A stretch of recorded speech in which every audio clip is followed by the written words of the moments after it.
ছড়িতে অবরোধের নামে নিরীহ বাঙালি জনতার ওপর গুলি চালানো, সেনাবাহিনীর গাড়িতে হামলা, দোকান লুটপাট ও সাম্প্রদায়িক দাঙ্গা উস্কে দেওয়ার ঘটনায় পাহাড়ি সশস্ত্র সংগঠন ইউপিডিএফের বিরুদ্ধে বিক্ষোভ সমাবেশ করেছে পার্বত্য চট্টগ্রাম ছাত্র পরিষদ পিসিসিপি।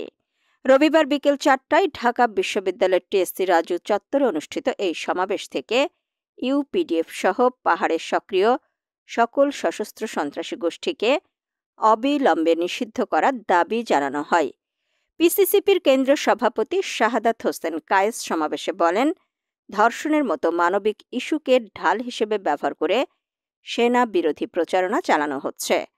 লাশবাহী অ্যাম্বুলেন্সে হামলা, নিরীহ গ্রামবাসীর ওপর গুলি চালানো এসব গণতান্ত্রিক আন্দোলনের অংশ নয়। এগুলো সুপরিকল্পিত ষড়যন্ত্র ও সাম্প্রদায়িক দাঙ্গা উস্কে দেওয়ার নকশা। কেন্দ্রীয় সাংগঠনিক সম্পাদক